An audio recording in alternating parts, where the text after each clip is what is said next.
Hello friends, आप सभी का स्वागत करते हैं हमारे चैनल ज्योति फन ब्लॉग पर। तो आप सब देख रहे हैं दर्द से मोहब्बत भाग 1 सीजन 2। तो दोस्तों, आप सब लोगों ने बहुत सारा रिक्वेस्ट किया था और बहुत बार मुझे कहा भी था कमेंट करके कि मैम प्लीज़ इस स्टोरी को अभी ख़त्म मत करिए। इसीलिए मैंने सोचा है कि मैं इस स्टोरी का अब सेकेंड सीज़न लेकर आऊँगी। तो चलिए स्टार्ट करते हैं आज की कहानी। संजय आंखों में पानी लिए एक चीता की ओर देख रहा था और उसके पास एक 4 साल का लड़का खड़ा हुआ था। वो लड़का कोई और नहीं था, नील था, और वो चीता किसी और की नहीं बल्कि अनीता की जल रही थी। संजय ने उस चीता की ओर देखा और फिर मन ही मन थोड़ा सा दुखी होकर कहा कि अनीता, तुम्हारी जगह इस दिल में कोई और नहीं ले सकता है। कभी भी कोई भी इस जगह को मेरे दिल से नहीं हटा सकता है। अब इस दिल में कोई भी नहीं आएगा तुम्हारे सिवा। नील ने संजय का हाथ पकड़कर पूछा कि पापा पापा आप रो क्यों रहे हो। तो संजय ने भी नील को गले लगाकर कहा कि तुम्हारी मम्मी अब चली गई है बेटा। तो नील ने भी संजय की तरफ देखा और कहा कि मम्मी कहाँ पर गई है। एक बच्चा जिसकी उम्र करीब 3 साल के लगभग थी, देखने में बहुत ही ज़्यादा क्यूट और प्यारा था। चेहरे पर मासूमियत अलग से नजर आ रही थी। उसके काले सिल्की बाल उसकी मासूमियत को और भी ज़्यादा बढ़ा रही थी। और वो लड़का अपने छोटे छोटे कदमों से अब बाथरूम में जाता है। उसके हाथों में एक कांच का गिलास था। उसने उस गिलास में ढेर सारा पानी भरा और फिर उस पानी को लेकर सीधा बाहर आता है। बाहर आकर उसने देखा तो एक मास्टर बेड पर एक आदमी आराम से सो रहा था, जिसकी उम्र 25 से 26 साल की होगी। वो छोटा सा लड़का उस बड़े से लड़के के पास छोटे छोटे कदमों से आता है और फिर उसने उस गिलास का सारा पानी उस लड़के के मुंह पर जोर से डाल दिया। जैसे ही उस लड़के के मुंह पर पानी गिरता है, वैसे ही वो एकदम से हड़बड़ा कर उठकर बैठ जाता है।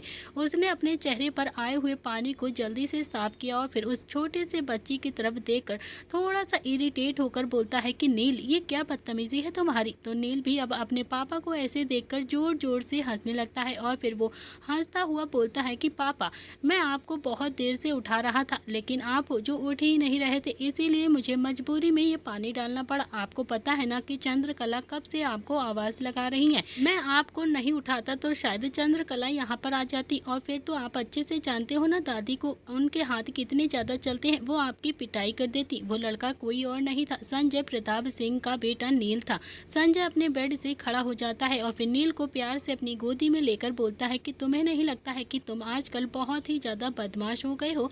मैं पापा हूँ तुम्हारा, समझे। तुम अपने पापा को ऐसे कौन उठाता है भला, तुम आवाज भी तो लगा सकते थे ना। नील बोलता है कि मैं उठाता हूँ क्योंकि मैं नहीं चाहता हूँ दादी आपको मारे, इसीलिए मैंने ना दादी के मारने से पहले ही आपको उठा दिया। संजय बोलता है कि तुम और तुम्हारी दादी, मैं तो ना अब दोनों से ही बहुत ज्यादा परेशान हो गया हूँ। हे भगवान, मुझे कोई तो बचा लो। और तभी नील बोलता है कि आपको मम्मा बचा सकती हैं। यह सुनकर तो संजय का चेहरा एकदम से उतर गया था। उसने नील की तरफ देखा और फिर बहुत ही प्यार से कहा कि कितनी बार समझाया है तुम्हें नील, मम्मी अब कभी भी वापस नहीं आएंगी। तुम्हारी मम्मी जा चुकी है, वो हमें छोड़कर चली गई है भगवान जी के पास। तो नील ने भी थोड़ा सा उदास होकर कहा कि पर मुझे तो मम्मी चाहिए ना पापा। संजय ने भी अब नील को गोदी में लिए हुए ही कबर्ड खोला और फिर बोलता है कि तुम नहा लो जाकर पहले, समझे तुम। तो नील बोलता है कि नहीं पापा। तो संजय ने भी अब नील को वॉशरूम में ले जाते हुए बोला कि तो चलो, आज पापा और बेटा दोनों ही साथ में नहाते हैं। संजय ने बहुत ही आसानी से नील की बात को इग्नोर कर दिया था और फिर जब जब नील ऐसी बातें करता था तो संजय उसे दूसरी बातों में घुमा देता था, क्योंकि वो जानता था नील बहुत ज्यादा रोएगा। थोड़ी देर के बाद संजय और नील दोनों ही तैयार होकर सीढ़ियों से होते हुए नीचे आ जाते हैं। नीचे आकर उसने देखा तो उसे ना तो चंद्रकला कहीं नजर आती है और ना ही दिग्विजय सिंह जी नजर आते हैं। नील ने संजय की बाजू को पकड़कर थोड़ा सा हिलाते हुए कहा कि पापा पापा गोदी उतारो, मुझे मुझे जाकर देखना है दादी कहाँ पर है। संजय ने भी नील को गोदी से उतार दिया और नील बोलता है कि पापा मुझे ना भूख लगी है बहुत तेज। संजय ने चंद्रकला जी को आवाज लगाते हुए कहा कि माँ माँ कहाँ हो आप, भूख लगी है जल्दी से आ जाओ। और तभी एक नौकर ने संजय की तरफ देखा और कहा कि साहब दादी तो आज मंदिर गई है। तो संजय बोलता है कि अच्छा, और पिताजी कहाँ पर हैं। तो नौकर ने कहा कि मालिक तो बाहर बैठे हुए हैं। संजय ने नील की तरफ देखा और फिर से उसे अपनी गोद में उठाकर सीधा किचन की तरफ ले आता है। उसने नील को अच्छे से स्लैब पर बैठाया और फिर बोलता है कि बताओ क्या खाओगे तुम, मैं तुम्हारे लिए अभी बना देता हूँ। तो नील बोलता है कि सैंडविच खाना है मुझे। तो संजय भी अब सैंडविच बनाने लगता है। थोड़ी देर के बाद नील ने कहा कि पापा मुझे ना दूसरी मम्मी को लाकर दे दो ना प्लीज, मुझे ना मम्मी चाहिए। संजय ने थोड़ी सी गुस्से में नील की तरफ घूर कर देखा और कहा कि नील तुम पागल हो गए हो क्या, ये सब तुम्हें कौन सिखाता है, कौन बताता है तुम्हें दूसरी मम्मी के लिए, कोई दूसरी मम्मी नहीं लेकर आऊंगा मैं, समझे तुम। इतना कहकर उसने नील को सैंडविच डाइनिंग टेबल पर रखा और फिर नील को फिर से गोदी में उठाकर डाइनिंग टेबल की तरफ ले आता है और ऊपर ही बैठा देता है और बोलता है कि लो अब इसे अच्छे से फिनिश करो और सारा का सारा खाना है, तुम्हें 1-2 दिन में तुम्हारा प्ले स्कूल में एडमिशन करवा रहा हूँ मैं, कल से ही तुम स्कूल जाओगे और फिर वहाँ पर पढ़ाई करोगे। नील ने भी अपने दोनों ही हाथ बांध लिए और फिर अपने होंठों को पिचकाते हुए बोलता है कि नील को मम्मा चाहिए तो मम्मा चाहिए, मम्मा चाहिए, मम्मा चाहिए और मुझे कुछ भी नहीं पता है पापा। तो संजय ने भी अपनी आंखें छोटी की और फिर बोलता है कि पता भी है नई मम्मी को क्या कहते हैं, पता है तुम्हें? सौतेली माँ, सौतेली मम्मा कहते हैं और वो सौतेली माँ जब तुम्हें मारेगी ना तब तुम्हें पता चलेगा, तब तुमको लाल कर देगी मार मार कर, तुझे हाथ पैर बांध कर चूहे वाले कमरे में भी बंद कर देगी, तब पता चलेगा तुझे, कभी भी मम्मा नहीं बोलेगा। आया बड़ा मम्मा चाहिए, मम्मा चाहिए। इस घर में कोई भी नई मम्मी नहीं आएगी, समझा? तो समझ आई बात तुझे? खाना खाओ चुपचाप से और फिर मुझे भी तो ऑफिस जाना है ना, प्लीज परेशान मत कर नील। तो नील अभी भी मुंह बनाकर बैठा हुआ था, उसने अपनी प्लेट आगे सरकाकर कहा कि नील को मम्मा चाहिए, मम्मा चाहिए, मम्मा चाहिए, नील को और कुछ भी नहीं चाहिए। तो संजय भी अब नील की तरह ही हाथ बांध कर खड़ा हो गया था। अब उसे थोड़ा थोड़ा सा गुस्सा भी आ रहा था। वो बोलता है कि घर में नई मम्मा नहीं आएगी, नई मम्मा घर में नहीं आएगी तो घर में नई मम्मा नहीं आएगी, समझा? तो खाना है तो खाओ वरना कोई बात नहीं, कोई खाना नहीं मिलेगा तुम्हें अब से। इतना कहकर संजय अभी जैसे ही पलटा वैसे ही उसके गाल पर एक जोरदार चांटा लगता है। तो संजय ने भी अब अपनी आंखें कसकर बंद कर ली थी और फिर अपना हाथ अपने गाल पर रखकर कहा कि क्या है माँ, क्या है आप? मैं उसकी उल्टी सीधी जिद ऐसे नहीं पूरी कर सकता हूँ, मैं नहीं करने वाला हूँ इसकी ऐसी उल्टी सीधी जिद को पूरा। चंद्रकला ने भी दांत पीसते हुए गुस्से से कहा कि मेरा पोता उल्टी सीधी जिद करता है क्या? तुझे शर्म नहीं आती है? उस 3 साल के बच्चे को क्या पता कि मम्मा कहाँ पर चली गई है, क्या होती है मम्मा? उसे क्या पता कि क्या सही है और क्या गलत है? तू ना एकदम से बेवकूफ़ है, बेवकूफ़।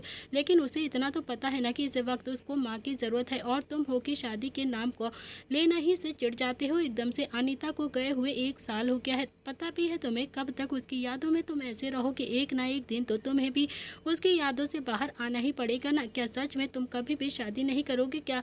कितने ज़्यादा बेवकूफ़ हो संजय तुम। तो संजय ने भी चंद्रकला की तरफ आंखों में आंखें डालकर कहा कि हाँ हाँ माँ, नहीं करूँगा, बिल्कुल भी नहीं करूँगा, मुझे शादी करनी ही नहीं है, मैं और मेरा नील, बस मुझे और कोई भी नहीं चाहिए। मैं अपने बेटे के सहारे अपनी ज़िंदगी काट लूँगा, मैं शादी नहीं करूँगा, नहीं करूँगा, नहीं करूँगा माँ। और इतने में ही चंद्रकला ने एक और जोरदार चांटा संजय के गाल पर जोर से दे मारा। तो संजय ने भी अब दूसरा हाथ भी अपने गाल पर रख लिया और फिर अपनी माँ की तरफ देखकर कहा कि पता नहीं कैसी फैमिली है मेरी, जीने ही नहीं देती है, जीना हराम कर दिया है मेरा, मैं नहीं करूँगा शादी, सुन लीजिए आप लोग अच्छे से। इतना कहकर संजय अब किचन में गया और फिर वहाँ पर नाश्ता बनाने लगता है। तब तक चंद्रकला ने नील को प्यार से अपनी गोद में उठाया और फिर उसे बहुत सारा प्यार करते हुए बोलती है कि बेटा तुम खाना खा लो, जैसे ही मुझे तुम्हारे लिए एक अच्छी सी मम्मा मिलेगी ना, मैं उसे इस घर में ज़रूर लेकर आ जाऊंगी, तुझे ना परेशान होने की बिल्कुल भी ज़रूरत नहीं है। फिर देखती हूँ तुम्हारे पापा को कैसे उस लड़की को ये घर से भगाते हैं, इनकी टांगे ना तोड़ दी ना तो मेरा नाम भी चंद्रकला नहीं। संजय किचन से ही बोलता है कि अरे माँ ये गजब मत कर देना तुम, सच कहता हूँ वो लड़की इस घर में रहेगी या फिर मैं रहूँगा। चंद्रकला बोलती है कि अभी तो वो लड़की इस घर में आई भी नहीं है और फिर तूने तो पहले से ही कलेश करना शुरू कर दिया है, कितना ज़्यादा बदतमीज़ हो गया है तो मुझे तो समझ में नहीं आता है कि अपने लिए ना सही तो कम से कम इस लड़के के लिए ही तू शादी कर ले, क्यों नहीं कर लेता है इसके लिए शादी। संजय एक प्लेट में बेसन का चिल्ला बनाकर लाता है और फिर टेबल पर रखते हुए बोलता है कि पहले आप इसे बैठाकर खाना खिला दीजिए, आपको दवाई भी तो लेनी है, आप भी आराम से खाना खा लीजिए, उसके बाद बात करते हैं। तो चंद्रकला भी अब चेयर पर बैठ गई और फिर संजय का हाथ का बनाया हुआ नाश्ता करने लगती हैं। चंद्रकला को अपने बेटे का हाथ का बना हुआ नाश्ता बहुत ज़्यादा अच्छा लग रहा था। संजय वापस से किचन में जाता हुआ बोलता है कि इसे किस चीज़ की कमी है इस घर में, ये बताओ माँ, क्या कमी रखता हूँ मैं इसके लिए? इसकी पोटी भी धोता हूँ मैं, इसको नहलाता भी हूँ मैं, इसे सुलाता भी हूँ मैं, जब भी ये बीमार होता है तो फिर मेरे कंधे से नहीं उतरता है, इसे हर जगह लेकर घुमाने भी जाता हूँ, तो फिर इसे माँ क्यों चाहिए? तभी नील भी बहुत ही धीरे से बोलता है कि मुझे माँ नहीं चाहिए, नहीं चाहिए मुझे माँ, लेकिन आपको बीवी तो चाहिए ना, बताइए ना। ये सुनकर तो संजय की आंखें अब हैरानी से और भी ज़्यादा फैल गई थी।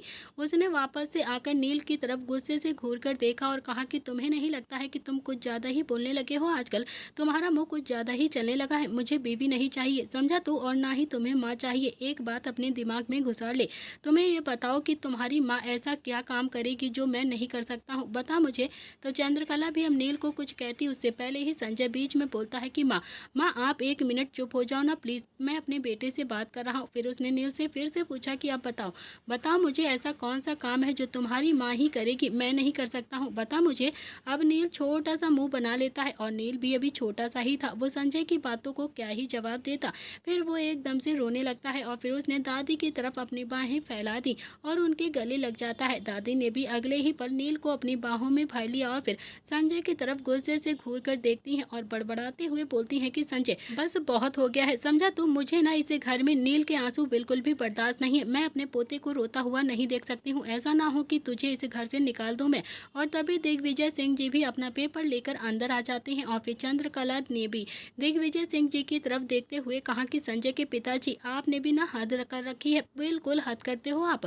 सुबह उठते हो और फिर अखबार लेकर सीधा बाहर जाकर बैठ जाते हो। यहाँ पर भी कोई जिम्मेदारी आपकी है भी या फिर नहीं। यहाँ देखो ना, घर में बाप बेटे कैसे लड़ाई कर रहे हैं, कम से कम इनकी सुलह तो करवा देते आप। तो दिग्विजय सिंह जी ने भी अब नील की तरफ देखा जो कि अभी रो रहा था।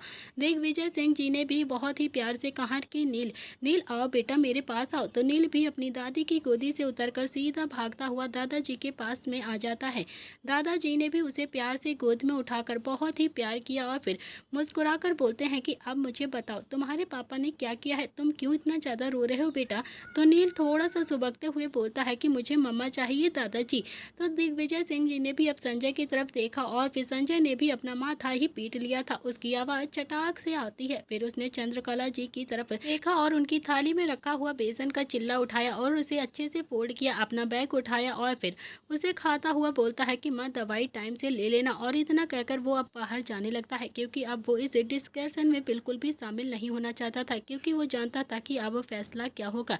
जैसे ही नील की माँ अनीता की डेथ हुई थी, उसके 6 महीने के बाद ही सब अब संजय के पीछे बढ़ गए थे ताकि वो दूसरी शादी कर ले और नील को एक दूसरी माँ मिल जाए। संजय अपनी पूरी जिंदगी अनीता के प्यार में ही गुजारना चाहता था, क्योंकि संजय को अब अनीता की याद हर रोज आती थी। उसे शादी में बिल्कुल भी इंटरेस्ट नहीं था, लेकिन दिग्विजय सिंह जी और चंद्रकला दोनों ही अच्छे से जानते थे कि उम्र का एक पड़ाव ऐसा आएगा जब संजय को भी अब सहारे की जरूरत पड़ेगी, जब संजय को भी अपने बच्चे और परिवार की जरूरत पड़ेगी।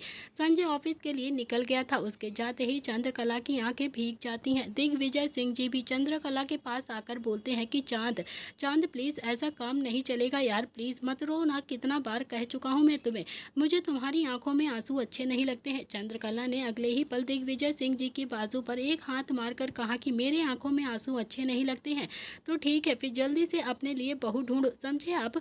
मुझे कुछ भी नहीं पता है, मैं नील को ऐसे नहीं देख सकती हूँ और संजय को भी इतना तनहा तनहा नहीं देख सकती हूँ मैं। अभी मेरे बच्चे की उम्र ही क्या है, अभी तो वो 27 साल का भी नहीं हुआ है पूरा। अरे लोग तो 30-30 साल में भी शादी करते हैं और फिर मेरा बेटा जो 27 साल में ही जोग धारण करके बैठ गया है, क्या करूँ मैं इस लड़के का। दिग्विजय सिंह जी बोलते हैं कि अब मैं कहाँ से लेकर आऊँ लड़की, कहाँ से ढूंढूं तुम्हारे लिए बहू, या कहो कि रिश्तेदार में भी बात फैला दूं।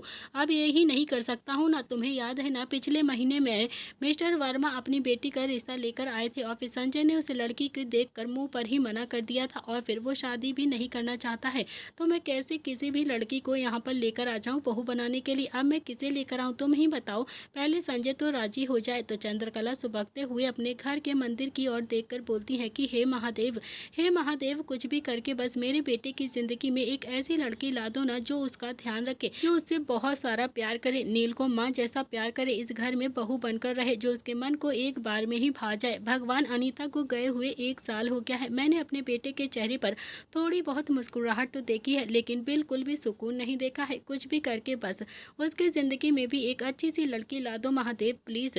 चंद्रकला का कहना था और फिर संजय की जिंदगी में भी तूफान अब आने ही वाला था। संजय बहुत ही ज्यादा शांत किस्म का इंसान था, अपने माँ बाप और बच्चे पर बहुत ज्यादा खुश रहता था। बिजनेस और पर्सनल लाइफ दोनों ही बिल्कुल अलग अलग मेंटेन करके रखता था। ज्यादा पार्टियों में जाना उसे बिल्कुल भी पसंद नहीं था, वो तो अपने घर में कीर्तन में खुश रहता था। बहुत ही सीधा था संजय, लेकिन वो नहीं जानता था कि अब उसकी जिंदगी में संध्या नाम का तूफान आने वाला है। एक ऐसा तूफान जिसके भवंबर से संजय एकदम से फंस कर रह जाएगा और शायद कभी भी संध्या के प्यार से बाहर नहीं आ पाएगा। संध्या उससे बहुत ही ज्यादा प्यार करेगी। संजय सीधा अपने ऑफिस में आया और फिर गाड़ी से उतरकर अपने कैबिन की तरफ जाने लगता है। वो अपने कैबिन की ओर जा रहा था लेकिन बीच में ही धनराज का कैबिन पड़ जाता था। धनराज संजय का इकलौता दोस्त था और फिर उसका मैनेजर भी था, जो उसे बहुत ज्यादा सपोर्ट करता था और उसका फ्रेंड की तरह ख्याल रखता था। ऐसा कभी नहीं हुआ था कि संजय ऑफिस आए और फिर धनराज से ना मिले। संजय संजय सीधा पहले धनराज के केबिन में गए और फिर धनराज ने भी संजय की तरफ देखा तो बोलता है कि क्या हुआ, शक्ल ही बता रही है तुम्हारी आज की, आज फिर से बाप बेटे के बीच में लड़ाई हो गई है। तो संजय बोलता है कि यार मैं तो नील से परेशान हो गया हूँ, बहुत ज़्यादा परेशान करता है, पता नहीं उसे क्या हो जाता है अचानक से, जैसे जैसे बड़ा हो रहा है वैसे वैसे उसे माँ चाहिए, अब कहाँ से लाकर दूँ मैं उसे माँ। मैं किसी लड़की की ज़िंदगी ख़राब नहीं करना चाहता हूँ, क्योंकि मैं जानता हूँ मैं उसे कभी भी एक्सेप्ट नहीं कर पाऊँगा, ना ही मैं कभी उसे खुश रख पाऊँगा। और तू तो अच्छे से जानता है ना कि यार दूसरी लड़की आएगी तो ज़रूरी नहीं है कि वो नील को प्यार करे, नील को एक्सेप्ट करे। नहीं लगता है मुझे, हर एक्सेप्टेशन हर लड़की को अलग अलग होती है और मैं किसी भी लड़की की उम्मीद पर खड़ा नहीं उतर पाऊँगा, मैं उसे कभी भी एक्सेप्ट नहीं कर पाऊँगा। इतना कहकर संजय थोड़ा सा गुस्से में चेयर पर बैठ गया और फिर धनराज भी अपनी चेयर पर बैठता हुआ बोलता है कि यार तू ये क्या कर रहा है संजय, तू इतना पागल कैसे हो सकता है, अभी तो तेरी उम्र भी कितनी कम है, तुझे नहीं लगता है कि तुझे शादी कर लेनी चाहिए। अरे नील को बस माँ चाहिए, बाकी दादी का भी तो ख्याल रखने के लिए उन्हें कोई चाहिए ना। बात नील की नहीं है, तेरी जिंदगी की भी है। एक पड़ाव ऐसा आएगा जब तुझे भी ऐसा लगेगा कि शादी कर लेता तो शायद सही रहता, क्योंकि एक ना एक दिन परिवार की जरूरत पड़ती ही पड़ती है। संजय ने भी धनराज की तरफ देखते हुए कहा कि जब मैंने अपनी अनीता की चिता में अग्नि दी थी ना, उसी दिन मैंने अपने अंदर जितने भी इमोशंस थे उसी चिता के हवाले कर दिए थे, उसी चिता में जलकर राख हो गए हैं मेरे सारे इमोशंस। अब मुझे बस मेरा बेटा और मेरी माँ बाप चाहिए, इसके अलावा मुझे कुछ भी नहीं चाहिए यार। मैं बिल्कुल भी शादी नहीं कर सकता, नहीं कर सकता, प्लीज़ प्लीज़ तू समझना यार, मैं किसी भी लड़की को नहीं अपना पाऊंगा, किसी भी लड़की को, मैं अनीता को अपने दिल से नहीं निकाल सकता हूँ। धनराज बोलता है कि तू पागल हो गया है क्या संजय, मैं ना बिल्कुल भी तेरा साथ नहीं दे सकता हूँ इस फैसले में। एक वक्त ऐसा मरहम है ना जिसे हर गम हर दर्द हर दुख में ठीक हो जाना पड़ता है। आज नहीं तो कल, कल नहीं तो 5 साल के बाद, 10 साल के बाद तुझे भी ये महसूस होगा कि तेरी जिंदगी में भी अब किसी न किसी को होना चाहिए था, समझा तू भी बहुत ज़्यादा पछताएगा। संजय चेयर पर ही खड़ा होकर धनराज की तरफ हाथ जोड़कर बोलता है कि यार भाई प्लीज़ मुझे माफ़ कर दे यार, मैं तो सुबह सुबह माँ पापा और नील दोनों से ही लड़कर आया हूँ, अब नहीं लड़ सकता हूँ, अब मैं तुझसे बहस नहीं करना चाहता हूँ, बिल्कुल भी नहीं। सब मेरी शादी के पीछे ही क्यों पड़े हैं, क्यों मेरे हाथ धोकर पीछे पड़ गए हो सबके सब। अभी मेरी अनीता को गए हुए 1 साल भी सही से नहीं गुजरा है और तुम लोग चाहते हो कि मैं दूसरी शादी कर लूँ। नहीं, मैं नहीं कर पाऊँगा दूसरी शादी यार, नहीं कर सकता मैं। अनीता मेरे लिए सब कुछ थी, मैं नहीं कर पाऊँगा दूसरी शादी। इतना कहकर संजय जैसे ही पलट कर वहाँ से जाने को हुआ वैसे ही धनराज बोलता है कि अनीता से भी तूने अरेंज मैरिज की थी ना, तो भी तो तू यही कहता था कि तू शादी नहीं करना चाहता है, तो फिर तूने क्यों कर ली थी बता मुझे। तो तूने देखा ना कि अनीता तेरी ज़िंदगी में आई और फिर तेरी ज़िंदगी एकदम से बनकर चली गई। हो सकता है कि इस बार भी मुझे अनीता जैसी ही लड़की मिल जाए। तो संजय ने भी अब पलट कर धनराज की तरफ देखा और फिर बोलता है कि ठीक है, अगर अनीता जैसी लड़की मिलती है ना तो मेरे नील को वो अपना ले, मुझसे प्यार की उम्मीद भी ना करे, मेरे नील को माँ जैसा प्यार दे और फिर मैं उस लड़की से आराम से शादी कर लूँगा। ढूंढ के लाओ तुम ऐसी लड़की। तो धनराज भी अब दोनों ही हाथ हवा में फैलाकर बोलता है कि ये क्या बात हुई यार, अगर वो तेरी नील को एक्सेप्ट करेगी, तेरे नील को प्यार करेगी तो बदले में उसे भी तो प्यार चाहिए होगा ना तुझसे। संजय ने कहा कि यही तो बात है कि मैं किसी भी लड़की को धोखे में नहीं रखना चाहता हूँ यार, मैं अनीता के अलावा किसी और को एक्सेप्ट कर ही नहीं पाऊँगा, मेरे दिल में किसी के लिए जगह बन ही नहीं सकती है। और फिर इतना कहकर वो कैबिन से निकल गया और सीधा अपने कैबिन में आ जाता है। संजय भी अपने कैबिन में काम कर रहा था और तभी किसी ने कैबिन का दरवाज़ा खटखटाया। संजय ने बिना कैबिन की तरफ देखे ही यही कहा कि कम इन, और फिर तभी एक खूबसूरत सी लड़की कैबिन के अंदर आ जाती है जिसने लाइट येलो कलर का सूट पहना हुआ था, माथे पर छोटी सी स्टोन की बिंदी लगाई हुई थी, सिल्की बाल, 5 फुट 4 इंच की हाइट, चेहरे पर एक पॉजिटिव सी मुस्कुराहट और गहरा गहरा आंखों में काजल, हाथों में एक फाइल पकड़े हुए एक लड़की खड़ी हुई थी। संजय ने भी उसे बिना देखे हुए ही कहा, हूँ कहिए क्यों आए हो आप। तो लड़की अपनी मीठी सी आवाज़ में बोलती है कि सर आपके पेपर्स पर साइन चाहिए थे, बस आपके साइन करवाने के लिए आई हूँ। जैसे ही संजय ने किसी लड़की की आवाज़ सुनी वैसे ही उसने अपनी आंख उठाकर सामने देखा तो उसके सामने संध्या खड़ी हुई थी, जो थोड़ा सा शर्मा भी रही थी और डरी हुई थी। तो संध्या सच में बहुत ही ज़्यादा खूबसूरत थी, कोई भी उसे अगर एक बार देखता तो कुछ सेकंड तक तो देखता ही रह जाता। संजय भी उसे देखता ही रह जाता है और फिर उसने भी अपने होश में आकर संध्या की तरफ अपना हाथ बढ़ाया और फिर संध्या ने भी उसके हाथ में अच्छे से फाइल थमा दी और फिर संजय जो फाइल पर साइन करने लगता है और तभी संध्या जो अपना गला साफ करते हुए थोड़ा सा डरी और धीरी आवाज़ में बोलती है कि सर उस दिन के लिए माफ़ी चाहती हूँ आपसे। तो संजय ने भी अब संध्या के हाथ में फाइल रखते हुए कहा कि इट्स ओके, कोई बात नहीं, कोई भी गिल्ट फील करने की जरूरत नहीं, अब तुम जा सकती हो। तो संध्या भी थोड़ा सा उदास होकर फिर से बोलती है कि सर, मैं सचमुच में आपसे माफ़ी चाहती हूँ। मुझे नहीं पता था कि आप ही सर हो और आप ही इस कैबिन के मालिक हो, मतलब आप इस कंपनी के ऑनर हो। ऑनर, मैं सचमुच में माफ़ी चाहती हूँ, मुझसे बहुत बड़ी गलती हो गई अनजाने में। संजय ने फिर से हल्की सी अपनी पलकें झपकाकर संध्या की तरफ देखा और कहा कि इट्स ओके, मैं तुमसे बिल्कुल भी नाराज़ नहीं हूँ, वो बस एक मिसअंडरस्टैंडिंग थी और कोई प्रॉब्लम नहीं है मुझे। ये सुनते ही संध्या के चेहरे पर बड़ी सी मुस्कुराहट आ गई थी और वो बोलती है कि वही तो सर, मैं भी तो आपसे यही कह रही हूँ कि वो बस एक मिसअंडरस्टैंडिंग थी। मुझे ना नहीं पता था कि आप इतनी बड़ी कंपनी के ऑनर हो, आप इस कंपनी के मालिक हो। मालिक, बल्कि मुझे तो ऐसा लग रहा था कि जैसे कोई चलता फिरता लड़का है आप। मेरे कहने का मतलब ये है कि मैं इस कंपनी में इंटरव्यू देने के लिए आई थी ना, और फिर वो क्या है ना सर, आपकी एज देखकर पता भी नहीं चलता है कि आप ओनर होगे, इस कंपनी के मालिक होगे आप। जब मैं इस कंपनी में अंदर आई तो फिर मुझे लगा कि संजय प्रताप सिंह कोई बूढ़ा सा आदमी होगा, कोई बड़ा एजड ही इंसान होगा, लेकिन आप तो इतने ज़्यादा यंग हो, डैशिंग और हैंडसम भी हो। ये मेरी गलती नहीं है, उस दिन मेरी गलती नहीं थी कि जो कुछ भी हुआ था ना, बस एक मिसअंडरस्टैंडिंग की वजह से हो गया था। ये बात आप समझते हो ना सर। इतना कहकर उसने संजय की तरफ देखा और फिर अपनी एक उंगली बढ़ा दी।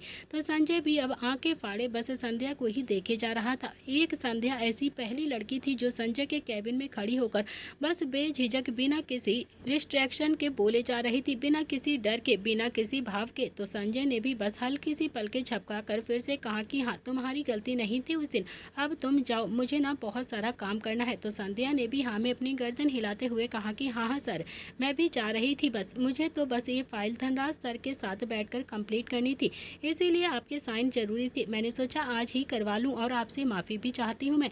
इतना कहकर वो वहाँ से फिर से चली जाती है और उसके जाते ही संजय के चेहरे पर अब हल्की हल्की सी मुस्कुराहट आ जाती है और फिर तभी धनराज कैबिन के अंदर आता है। धनराज को देखकर संजय ने भी अपनी मुस्कुराहट को जल्दी से कंट्रोल कर लिया, क्योंकि वो अच्छे से जानता था कि धनराज के दिमाग में क्या चलता रहता है, क्योंकि अगर वो उसकी मुस्कुराहट जरा सा भी देख लेता तो धनराज तुरंत संध्या से शादी करने के लिए उससे बोलता। धनराज बोलता है कि कैसी लगी। संजय ने भी थोड़ा सा अनजान बनते हुए कहा कि कौन। तो धनराज बोलता है कि संध्या और कौन। तो संजय ने भी अपनी कमर चेयर पर एकदम से टिकाकर कहा कि यार तू पागल है क्या, कहाँ वो एक 20-21 साल की लड़की और कहाँ मैं, अब तू ना कुछ भी सोचता रहता है यार, एकदम से पागल है पागल। मैं और वो एकदम से मेल ही नहीं है, उसे अपनी ज़िंदगी में अभी उड़ान चाहिए, अपना करियर बनाना है, और तू है कि उसके और मेरे बारे में पता नहीं क्या क्या सोच रहा है, बिल्कुल भी नहीं है ऐसा हो सकता, समझा तू, मैं नहीं करने वाला संध्या से शादी। तो धनराज ने भी अब अपनी चेयर खींची और फिर चेयर पर बैठता हुआ अपनी आंखें छोटी करके बोलता है कि लेकिन मैंने तो शादी की बात भी नहीं करी ना, मैंने तो बस यही कहा है ना कि संध्या कैसी है,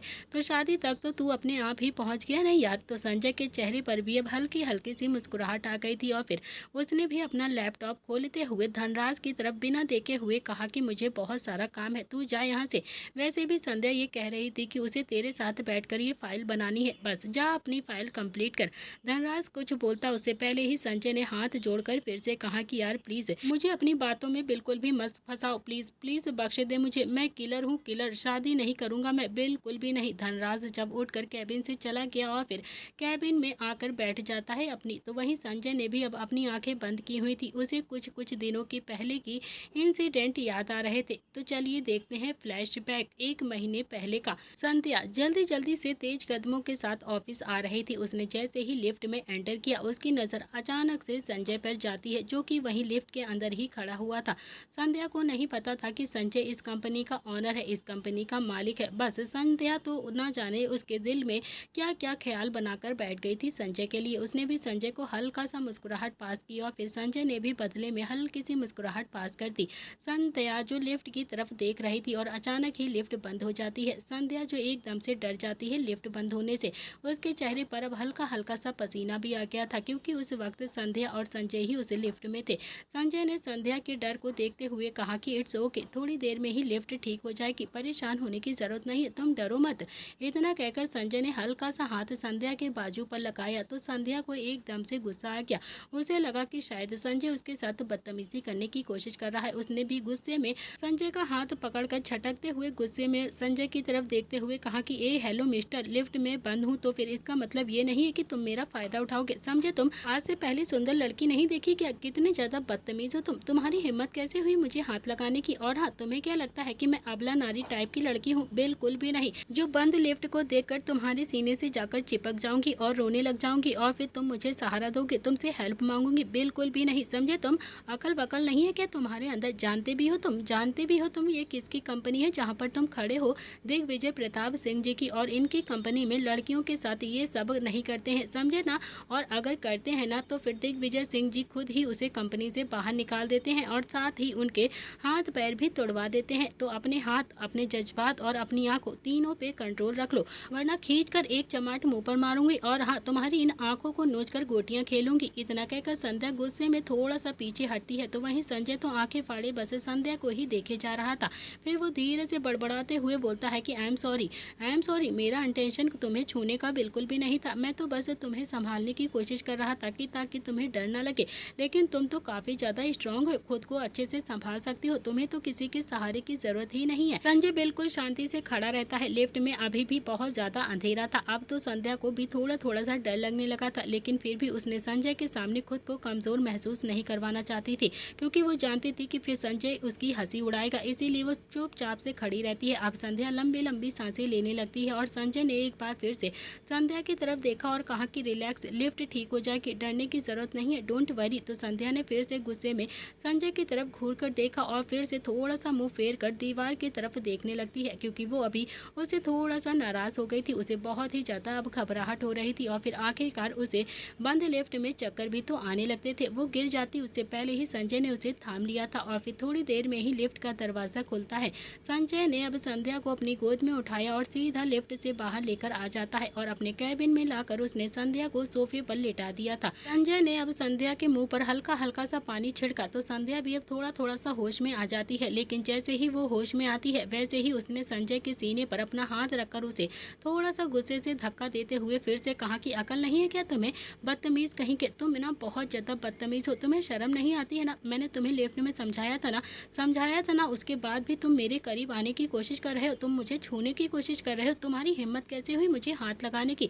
एक बात तो तुम कान खोलकर सुन लो, एक बात अच्छे से याद रखना, मेरे साथ कुछ भी उल्टा सीधा किया ना तो फिर छोड़ूंगी नहीं तुम्हें, जान से मार दूंगी, समझे? तुम बदतमीज कहीं के, बिल्कुल भी अकील नहीं है तुम्हारे अंदर, पता नहीं कहाँ से आते हो तुम। संजय कुछ कहता उससे पहले ही कैबिन का दरवाजा एकदम से खुलता है और धनराज जो कैबिन के अंदर आ जाता है।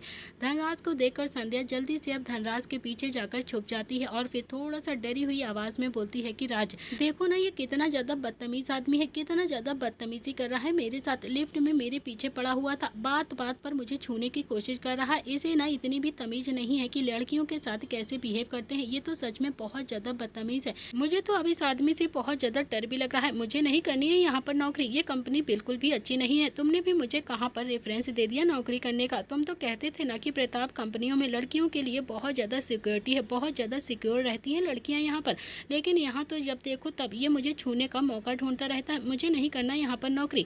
संजय तो आंखें फाड़े बस संध्या को ही देखे जा रहा था। तो वहीं धनराज को तो अब हंसी भी आ रही थी। संध्या ने जब देखा कि धनराज उसकी बातों पर हंस रहा है तो उसने भी धनराज की बाजू पकड़कर उसे अपनी तरफ घुमाया और फिर थोड़ा सा गुस्से से बोलती है कि राज तुम हंस क्यों रहे हो? मैं तुम्हें इतना बोल रही हूँ और तुम्हें हंसी आ रही है। धनराज बोलता है कि यार ये संजय है, संजय प्रताप सिंह, दिग्विजय सिंह जी का बेटा। संध्या ये मेरा क्लासमेट था, भूल गई क्या तुम? तुम्हें ना कुछ भी याद नहीं रहता है। इतना कहकर उसने संध्या को देखा और फिर आंख मार दी और फिर संध्या जो कि अभी थोड़ा शायद कुछ याद करने की कोशिश कर रही थी, फिर वो कुछ याद करते हुए एकदम से बोलती है कि ओ याद आया, आई एम सॉरी यार प्लीज। फिर उसने हल्का सा पलट कर गर्दन घुमाकर संजय की तरफ देखा और फिर एकदम झटके से अपने कान पकड़कर संजय की तरफ देखकर बोलती है कि I am sorry, please I am really very sorry, मुझे नहीं पता था sir I am sorry, please माफ कर दीजिए मुझे, sorry sir please sorry sir. इतना कहकर उसने धीरे से अपना सोफे पर से रखा हुआ बैग उठाया और फिर बच्चों सा मुंह बनाया और फिर हवा से तेज कदमों के साथ बाहर की तरफ भाग गई थी।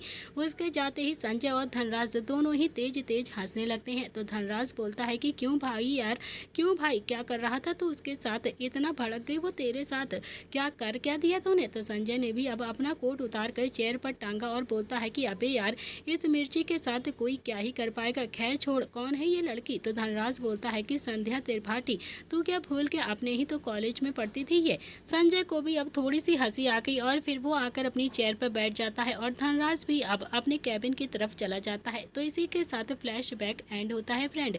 संजय ये बातें याद करके खुद में ही मुस्कुराते जा रहा था और फिर उसने भी अपने कान काम को स्टार्ट कर दिया, अपने काम में लग गया। तो वहीं संध्या और धनराज दोनों ही एक ही कैबिन में बैठे हुए थे।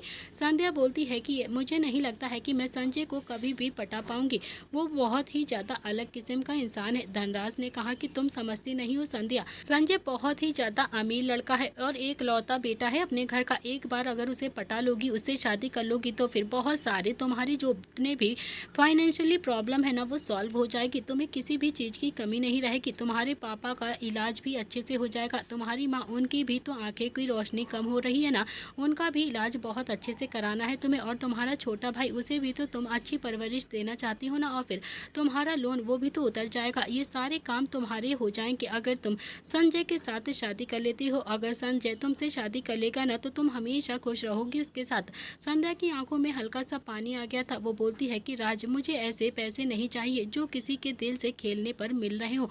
मैं नहीं चाहती हूँ ऐसे पैसे। तो धनराज बोलता है कि संध्या, तुम कुछ ज़्यादा ही सोच रही हो यार, तुम पागल हो गई हो क्या? बिल्कुल पागल हो तुम। कौन सा तुम उसके साथ खेल कर तुम्हें उसके पैसे ले रही हो? मैंने कुछ सोच कर ही तो तुम्हें संजय के करीब रखा हुआ है ना। देखो, अनीता के जाने के बाद संजय बहुत ही ज़्यादा अकेला हो गया है, क्योंकि वो अनीता से सच में बहुत ज़्यादा प्यार करता था। उसे किसी का साथ चाहिए, लेकिन वो किसी भी लड़की को अपने करीब आने का मौका ही नहीं देता है, क्योंकि वो किसी की लड़की की ज़िंदगी खराब नहीं करना चाहता है। और मैं नहीं चाहता हूँ कि दुनिया वाले उसकी शराफत का ऐसे फ़ायदा उठा लें। ऐसे तो वो किसी भी पार्टी में बिल्कुल भी नहीं जाता है, लेकिन जब भी कभी पार्टी में जाता है ना तो 10-10, 12-12 लड़कियाँ तो उसकी इधर उधर ही मंडराती रहती हैं। और फिर संजय ठहरा एकदम से सीधा, जो एकदम से इन सब चीज़ों से दूरी बनाकर रखता है। या तुम ही हो जो उसे पटा सकती हो। मैं नहीं चाहता हूँ कि कल को कोई भी ऐरी वैरी गड़ी लड़की संजय की शराफत का फ़ायदा उठाकर उसकी ज़िंदगी में आ जाए। और फिर अगर ऐसा हो गया ना तो फिर संजय तो कभी भी खुद को माफ़ नहीं कर पाएगा। उसकी ज़िंदगी एक बार फिर से ख़राब हो जाएगी। लेकिन मैं तुम्हें बहुत अच्छे से जानता हूँ, इतने अच्छे से कि तुम मेरे सामने ही हो और फिर मैं तुम्हारे बड़े भाई जैसा ही हूँ ना।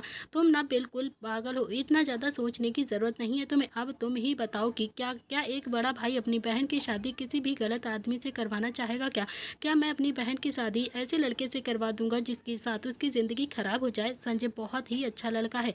संध्या आंखों में पानी लिए बोलती है कि लेकिन मैं उनके लायक नहीं हूँ। धनराज, तुम्हें तो पता है ना, तुम देखो तो कहाँ वो इतने बड़े बिजनेस टाइकून और कहाँ मैं इतने छोटे सी फैमिली से बिलोंग करती हूँ, जहाँ कर्जे में डूबी हुई एक मामूली सी लड़की। धनराज ने भी अपनी हथेली अपने माथे पर मारकर कहा कि मैं तुम्हें समझाता समझाता परेशान हो गया हूँ संध्या, लेकिन तुम्हारी बुद्धि में तो कुछ घुसता ही नहीं है। एकदम अजीब सी लड़की हो तुम। संजय को लाइफ पार्टनर चाहिए, समझे तुम? अमीर और गरीब नहीं चाहिए उसे, उसके पास तो खुद ही इतना पैसा है। बस मैं ये चाहता हूँ कि तुम उसकी ज़िंदगी में खुशियाँ भर दो। बस मैं ये चाहता हूँ कि तुम उससे शादी कर लो और उसके बेटे नील को एक्सेप्ट कर लो। मैं तुम्हें और संजय दोनों को ही साथ में खुश देखना चाहता हूँ। बस मेरी बहन, इतनी बात मान लो मेरी। और ये खुशी तो तभी होगी ना जब तुम उसके दिल में जगह बनाओगी, जब तुम्हारी और संजय की शादी होगी। इतना कहकर धनराज ने भी अपने हाथ जोड़ लिए और संध्या की तरफ उम्मीद भरी नज़रों से देखकर बोलता है कि यकीन मानो, जिस दिन संजय तुम्हें अपनाएगा ना, तुम खुद को बहुत ही ज़्यादा खुश नसीब समझोगी। और तुम संजय के माँ बाप को जानती नहीं हो अभी, वो बहुत ही अच्छे लोग हैं, बहुत ही अच्छे और संस्कारी हैं, बहुत ही अच्छा परिवार है। संध्या, मेरी बात पर एक बार यकीन तो करके देखो। संध्या अब कुछ भी नहीं बोल रही थी, बस शांति से बैठी थी। संध्या एकदम से चुप होकर बस धनराज की तरफ देख रही थी। धनराज ने कहा कि शाम को एक पार्टी है, तुम्हें भी चलना है वहाँ पर। संध्या ने भी उदास होकर धनराज की तरफ देखा तो धनराज फिर से बोलता है कि चल कर देख लेना तुम संजय के आसपास कितनी ज़्यादा मक्खियाँ मंडराती हैं, तब तुम्हें पता चलेगा कि संजय को लड़कियों की कमी नहीं है। तब तुम्हें ये पता चलेगा कि उसे एक सच्चे जीवन साथी की ही ज़रूरत है। उसकी ज़रूरत तुम पूरी कर सकती हो और कोई भी नहीं, क्योंकि अगर लड़कियों का उसे शौक होता ना तो हर एक दिन उसके सामने बहुत सारी लड़कियां आ जाती। संध्या ने भी अब हल्की सी हाँ में अपनी गर्दन हिलाई और फिर शाम को पार्टी में जाने के लिए तैयार हो जाती है। धनराज ने भी हल्की मुस्कुराहट पास करी और फिर वो वहाँ से चला जाता है। रात का वक्त हो चला था। संजय मिरर में देखकर तैयार हो रहा था। उसने आज एक 3 पीस कलर का सूट पहना हुआ था। इसमें दोहराए बिल्कुल भी नहीं थी कि वो सच में आज बहुत ही ज़्यादा हैंडसम लग रहा था। संजय पहले भी बहुत ज़्यादा हैंडसम था, मगर आज तो उसका लुक एकदम से नया था। तो वहीं नील भी हाथ बांधकर बस अपने पापा को ही देखे जा रहा था। संजय अच्छे से तैयार होकर नील की तरफ पलटता है तो बोलता है कि तो बताओ चैंपियन, कैसा लग रहा हूँ मैं? अच्छा तो लग रहा हूँ ना? तो नील एकदम से बोलता है कि हाँ पापा, बहुत ही ज़्यादा स्मार्ट लग रहे हो आप, लेकिन जब मैं तैयार होऊंगा ना तब आप मेरे सामने थोड़ा सा फीके ही लगोगे, क्योंकि आपका बेटा आपसे ज़्यादा स्मार्ट है। ये सुनकर संजय ने भी अपनी एक आईब्रो चढ़ाई और फिर नील की तरफ देखकर बोलता है कि अच्छा, और तुम क्यों तैयार होगी, ज़रा ये तो बताओ। तो नील बोलता है कि क्योंकि मैं भी आपके साथ पार्टी में जाऊंगा, इसलिए मैं भी तैयार हूँगा। तो संजय ने भी कहा कि नहीं, तुम कहीं भी नहीं जाओगे, तुम घर पर बैठो संजय तुम। इतना कहकर वो बाहर जाने लगता है, लेकिन उससे पहले ही नील ने संजय की बाजू पकड़कर थोड़ा सा गुस्से में कहा कि पापा, मैं आपके साथ जाऊंगा, ये फाइनल है, समझे आप। मैं आपको अकेले नहीं जाने दूंगा कहीं पर भी, जहाँ भी जाओगे आपका बेटा आपके साथ जाएगा। संजय ने भी अपनी आंखें कसकर बंद की और फिर से पलटकर नील की तरफ देखकर बोलता है कि नहीं चैंपियन, तुम नहीं जाओगे मेरे साथ, दादा दादी के पास भी तो रहोगे ना तुम, समझे, तुम उनके पास ही रहना है तुम्हें। मैं भी नहीं जाना चाहता था, लेकिन अब क्या करूं, बहुत ज़्यादा इंपॉर्टेंट मीटिंग है इसीलिए जाना पड़ रहा है। लेकिन नील भी अब अपनी बात पर एकदम से अड़ा रहता है।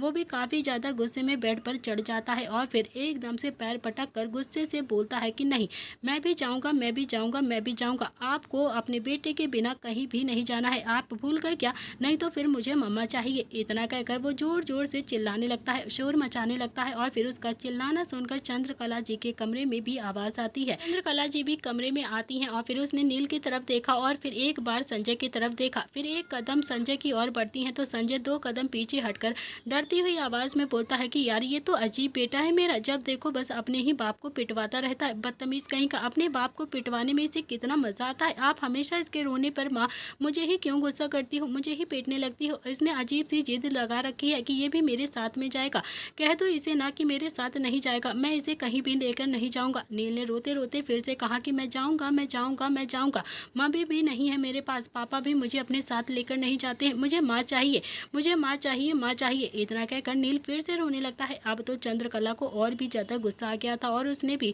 संजय की तरफ घूर कर देखा तो संजय बोलता है कि माँ, माँ ये नौटंकी करता है बस आपके सामने, आप इसकी नौटंकी में आ भी जाती हो, ये बहुत ज़्यादा नौटंकीबाज है। चंद्रकला बोलती है कि जब तू शादी नहीं करता है तो फिर अब माँ होने का फर्ज भी निभा, समझा, तू लेकर जा इसे अपने साथ लेकर जाएगा, और अगर नहीं लेकर गया ना तो फिर मुझसे बुरा कोई नहीं होगा, हाथ पैर तोड़ दूंगी तेरे अभी के अभी। इतना कहकर उसने नील को अपने गोद में उठाया और बोलती है कि चल चल मैं तुझे अच्छे से तैयार करती हूँ, तू बता कौन सा सूट पहनेगा तू।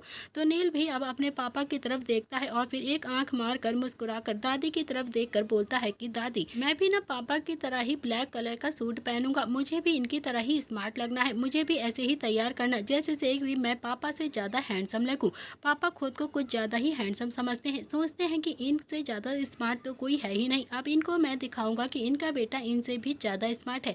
चंद्रकला ने भी नील के गाल पर हल्का सा किस किया और बोलती है कि हाँ हाँ, मैं अपने बेटे को ऐसे ही तैयार करूंगी कि सब देखते ही रह जाए मेरे नील को, आज ही मेरा नील अपने लिए बहू लेकर आएगा, है ना। ये सुनकर नील को तो कुछ भी समझ में नहीं आ रहा था, वो तो बस अपने कपड़ों को देख रहा था, लेकिन संजय के चेहरे पर बड़ी सी मुस्कुराहट आ गई थी। वहीं चंद्रकला भी अब नील को लेकर बाथरूम के अंदर चली जाती हैं और फिर थोड़ी देर के बाद उसके हाथ पैर अच्छे से मुंह हाथ धोल कर बाहर ले आती हैं। फिर उसने नील को एक छोटा सा 3 पीस सूट पहनाया, बिल्कुल संजय की तरह पहनाकर अच्छे से तैयार किया। इसमें दौराए बिल्कुल भी नहीं थी कि नील अपने पापा को भी टक्कर दे रहा था। नील सच में बहुत ही ज़्यादा हैंडसम लग रहा था, बिल्कुल संजय की तरह। एक तो ओवरलोड मासूमियत उसके चेहरे पर थी, सिल्की सिल्की से बाल, गोल मटोल से गाल और बहुत ही प्यारा सा लग रहा था आज नील।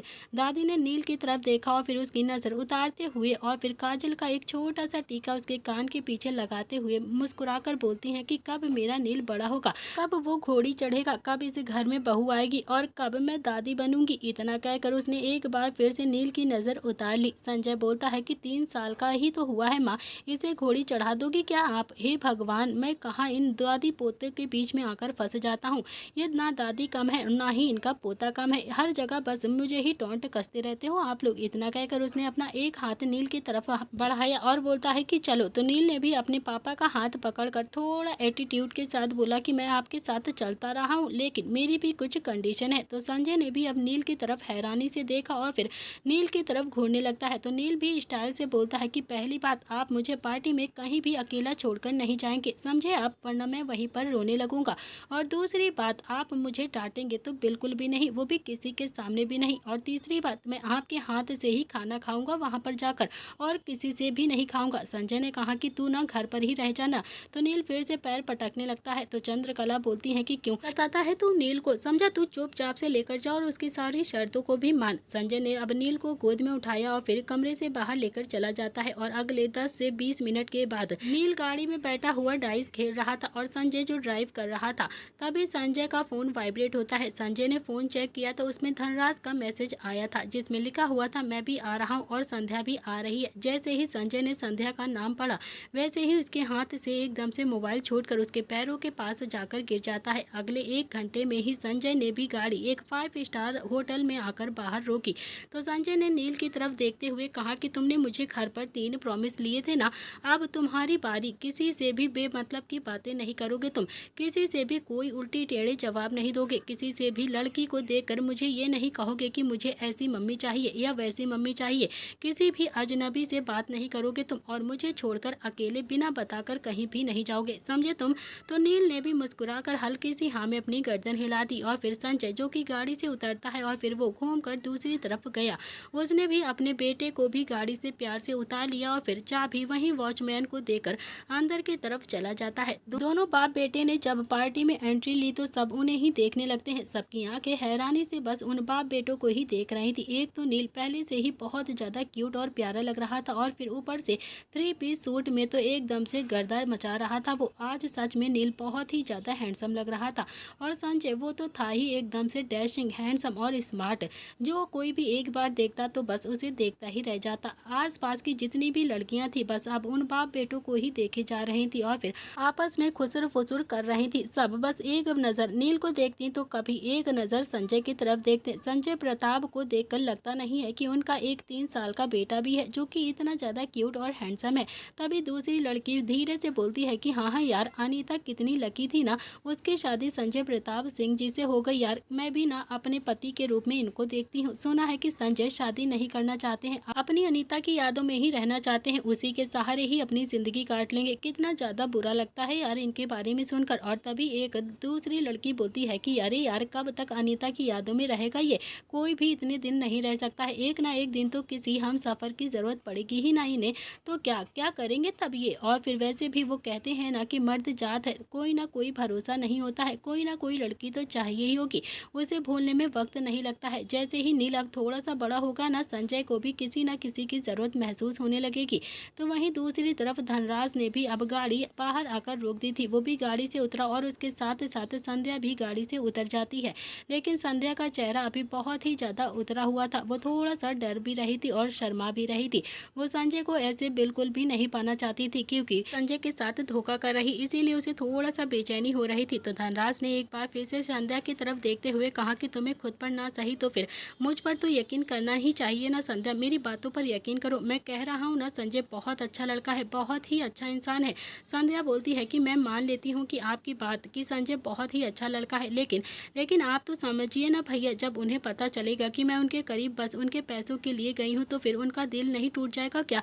कितना ज़्यादा गलत समझेंगे वो मुझे। मैं नहीं चाहती हूँ कि ऐसे उन्हें पता चले कि मैं पैसों के लिए उनके करीब जाऊँगी। धनराज बोलता है कि कल ऑफिस में बैठकर इतना लंबा चौड़ा लेक्चर दिया था ना तुम्हें, लेकिन तुम तो बस वहीं की वहीं पर ही रुकी हो। तुमसे अच्छी लड़की संजय को नहीं मिलेगी। तुम पैसों के लिए नहीं बल्कि उसकी चीज़ों को एक्सेप्ट कर रही हो, प्लीज़। संध्या ने भी हल्की सी हाँ में अपनी गर्दन हिलाई और फिर अंदर चली जाती है। अंदर जाकर उसने देखा तो सबने अभी वेस्टर्न ड्रेस पहन रखा था, बस संध्या ही ऐसी थी जिसने पिंक कलर का एक हल्की सी साड़ी पहन रखी थी। लेकिन फिर भी संध्या की खूबसूरती वहाँ की सारी लड़कियों की खूबसूरती को बीट कर रही थी। संध्या वहाँ पर सबसे ज़्यादा खूबसूरत लग रही थी। तभी एक लड़का संध्या के पीछे से आता है और उसने संध्या की कमर पर अपना हाथ डालकर अपनी तरफ हल्का सा सटाते हुए थोड़ा सा स्टाइल से कहा कि ओ माई गॉड, यू लुकिंग गॉर्जियस। सच में तुम्हारी खूबसूरती तो यहाँ पर सभी लड़कियों को बीट कर रही है। संध्या तो आंखें फाड़ कर बस उस लड़के को ही देखे जा रही थी। संध्या को इस वक्त उस लड़के के ऊपर बहुत ही ज्यादा गुस्सा भी आ रहा था। उसने अपनी जिंदगी में आज तक ऐसा लड़का कभी भी नहीं देखा था जो जबरदस्ती उसकी कमर पर हाथ डालकर उसे खुद से सटा रहा था, क्योंकि आज तक संध्या ने कभी भी किसी लड़की को अपने नजदीक तक नहीं आने दिया था। संध्या ने भी अगले ही पल उसे जोर से धक्का देकर खींचकर एक चांटा उसके गाल पर जड़ दिया और फिर उस लड़के का चेहरा तो एक तरफ हो गया था। संध्या गुस्से से दांत पीसते हुए उस लड़के की तरफ देखकर बोलती है कि how dare you touch me. वो लड़का भी कोई और नहीं था, अशोक चौहान था। 5 फुट 11 इंच की हाइट, देखने में काफी ज्यादा हैंडसम लग रहा था। उसने भी अपना एक हाथ अपने गाल पर रखा और फिर संध्या की तरफ देखकर गुस्से में दांत पीसते हुए बोलता है कि तुम जानती भी हो कि मैं कौन हूँ, किसको थप्पड़ मारा है तुमने, अभी तुम मुझे जानती नहीं हो। संध्या भी हाथ बांधकर गुस्से से बोलती है कि मुझे जानने में कोई इंटरेस्ट भी नहीं है कि तुम कौन हो और कौन हो, लेकिन तुम इतना अच्छे से जान लो कि मैं कौन हूँ। जो तुम समझ रहे हो ना, वो तो बिल्कुल भी नहीं हूँ मैं, समझे तुम। आज के बाद मेरी कमर को छूना तो दूर की बात है, मुझे देखा भी ना तो सच कहती हूँ आंखें नोच लूंगी तुम्हारी, समझे तुम बदतमीज कहेंगे, बिल्कुल भी शर्म नहीं है क्या तुम्हारे अंदर। इतना कहकर संध्या गुस्से से वहां से चली गई और फिर ये सारा नज़ारा संजय दूर से खड़ा होकर देख रहा था। बाकी किसी ने भी ये नज़ारा नहीं देखा था क्योंकि पार्टी में बहुत ही ज़्यादा लाउड स्पीकर के गाने चल रहे थे और सब अपने पार्टी में इंजॉय कर रहे थे, जिस वजह से किसी का भी ध्यान संध्या और अशोक पर नहीं गया था और किसी को भी कुछ नहीं पता चला था। तो वहीं संजय जो ये सब कुछ देख रहा था और कहीं ना कहीं हल्का सा खुश भी हो रहा था। उसने नील की तरफ घूर कर देखा और कहा कि तुम्हारे मतलब की पार्टी नहीं थी ये, समझे तुम यहाँ पर आ गए हो मुंह उठाकर, अब तुम्हें कहाँ पर बैठा हूँ मैं, कितना ज़्यादा जिद करते हो नील। तो नील ने भी अब अपना ऑरेंज जूस इंजॉय करते हुए फिर से बोलता है कि मुझे एक मम्मी दे दो, फिर मैं कभी भी आपसे इतना ज़्यादा जिद नहीं करूँगा, ना ही आपके साथ कहीं बाहर जाऊँगा। तो संजय बोलता है कि अच्छा अच्छा अब तुम यहीं पर खड़े रहो, कहीं भी जाना मत, समझे तुम। देखो धनराज अंकल आ गए हैं ना, मैं उन्हें लेकर आता हूँ अभी। तो नील बोलता है कि ओके पापा, मैं कहीं भी नहीं जाऊँगा। तो संजय ने एक बार फिर से नील को थोड़ा सा धमकाते हुए थोड़ा सा गुस्से से और शक्ति से कहा कि सुना है ना कि मैं क्या कह रहा हूँ, जाना मत कहीं पर भी, कहीं भी मत जाना, यहीं पर ही मिलना मुझे, मैं बस अभी 5 मिनट में आता हूँ। नील बोलता है कि ओके पापा नहीं जाऊँगा, मैंने प्रॉमिस किया है ना, तो फिर मैं कहीं भी नहीं जाऊँगा यहाँ से हिलकर। संजय चला गया क्योंकि उसने अभी अभी धनराज को आते हुए देखा था। वो धनराज से जाकर बातें करने लगता है। तो वहीं नील ने भी अपना ऑरेंज जूस देखा जो कि अभी खत्म हो गया था। वो बार काउंटर पर गया लेकिन बार काउंटर की हाइट बहुत ही ज़्यादा थी। तो वहीं बार काउंटर पर संध्या भी खड़ी हुई थी। नील ने संध्या का आंचल पकड़कर थोड़ा सा खींचते हुए कहा कि हे ब्यूटीफुल। संध्या भी अब नील की तरफ देखकर मुस्कुराते हुए बोलती है कि हाँ हाँ कहिए, मैं आपकी क्या सेवा कर सकती हूँ, जरा बताइए छोटे से जनाब। तो नील ने भी मुस्कुराते हुए संध्या की तरफ देखा और कहा कि मेरा ग्लास बार काउंटर पर रख दोगी क्या। तो संध्या ने भी अब नील के हाथ से वो उसका गिलास लेकर बार काउंटर पर रख दिया और फिर उसने भी नील को प्यार से अपनी गोदी में लेते हुए कहा कि क्या नाम है तुम्हारा। तो नील बोलता है कि नीलकंठ प्रताप सिंह। तो संध्या बोलती है कि ओ माय गॉड, इतना बड़ा नाम है तुम्हारा। तो नील बोलता है कि हाँ हाँ, और तुम्हारा क्या नाम है। तो संध्या भी बहुत ही प्यार से बोलती है कि मैं संध्या संध्या त्रिपाठी हूँ। कुछ सोचकर नील ने कहा कि मेरी मम्मी बन जाओगी क्या। ये सुनकर तो संध्या की आंखें हैरानी से फैल गई थी और वो नील की तरफ देखकर बोलती है कि अरे तुम तो बड़े ही ज़्यादा बदमाश हो, उंगली पकड़कर आंचल पकड़ रहे हो, बहुत ही ज़्यादा शरारती करते हो तुम। तो नील बोलता है कि बदमाश नहीं हूँ, सच कह रहा हूँ आपसे, मुझे यहाँ पर बहुत ही सुंदर लग रही हो आप मेरी मम्मी बन जाओ ना प्लीज़, प्लीज़ बन जाओ। तो संध्या बोलती है कि पागल हो गए हो क्या तुम, कुछ भी बोल रहे हो, ऐसे किसी को भी अपनी मम्मी बना लोगी, आपके पापा आपको बहुत ज़्यादा डांटेंगे। और तभी नील बोलता है कि मेरे पापा बहुत ज़्यादा हैंडसम है, यहाँ जितने भी लोग खड़े हैं ना उनमें सबसे ज़्यादा हैंडसम मेरे पापा ही हैं, देखोगी ना तो बस देखती ही रह जाओगी। पता नहीं संध्या के दिमाग में एकदम से क्या आया, उसने कहा कि अच्छा जरा दिखाओ ना कहाँ पर है तुम्हारे पापा, कहाँ है तुम्हारे हैंडसम से पापा, मुझे भी देखना है। और फिर इस बार नील ने भी संजय की तरफ इशारा किया और एक सेकंड के लिए तो संध्या की आंखें एकदम से हैरानी से फैल गई थी और सांसें रुकी की रुकी रह गई। वो तो ये जानती थी कि संजय की वाइफ मर चुकी है लेकिन उसका 3 साल का बेटा भी है, ये वो नहीं जानती थी। संध्या ने भी हैरानी से नील की तरफ देखा और फिर बोलती है कि क्या क्या सच में वो तुम्हारे पापा हैं। तो नील बोलता है कि हाँ हाँ वो मेरे ही पापा हैं, चलो चलो मैं तुम्हें उनसे मिलवाता हूँ। इतना कहकर वो संध्या की गोदी में से उतरने लगा और फिर संध्या जो कि काफी ज्यादा शॉक्ड होकर संजय को ही देखे जा रही थी, उसने भी नील को खुद की गोदी से उतार दिया और नील जो कि खींचता हुआ संध्या को संजय के पास लेकर आ जाता है उसे मिलवाने के लिए और फिर संजय का हाथ पकड़कर बहुत ही प्यार से बोलता है कि पापा पापा सॉरी, मैंने आपका प्रॉमिस तोड़ दिया लेकिन मैंने अपने लिए एक मम्मा ढूंढ ली है जो कि मुझे बहुत ज़्यादा पसंद है। अब तो मुझे यही मम्मा चाहिए, आपको कुछ भी करके मुझे ये मम्मा चाहिए चाहिए चाहिए, देनी ही पड़ेगी। इतना कहकर उसने संजय की तरफ इशारा किया और फिर ये सुनकर तो संजय की आंखें हैरानी से फैल गई थी। तो वहीं धनराज उसने भी अपनी आंखें कसकर बंद कर ली थी क्योंकि वो संध्या को हैरानी से देखता हुआ देख रहा था। धनराज ने भी अब संध्या को नहीं बताया था कि संजय का एक 3 साल का बेटा भी है। तो संजय ने भी अब गुस्से में नील का हाथ पकड़ा और फिर वहां से उसे लेकर चला जाता है और उसके जाते ही संध्या भी काफी ज्यादा गुस्से में बाहर की तरफ चली गई और धनराज उसके पीछे पीछे चला जाता है। संध्या आगे आगे चल रही थी और फिर धनराज जो उसके पीछे पीछे उसे आवाज लगाता हुआ बोल रहा था कि संध्या संध्या रुको, मेरी बात तो सुन लो, प्लीज प्लीज रुक जाओ। धनराज बोलता है कि संध्या मेरी बात तो सुन लो एक बार, फिर तुम्हें जो भी फैसला लेना हो तुम ले लेना। संध्या भी बिना पलटे हुए कहती है कि जितना सुनना था ना सुन लिया है मैंने।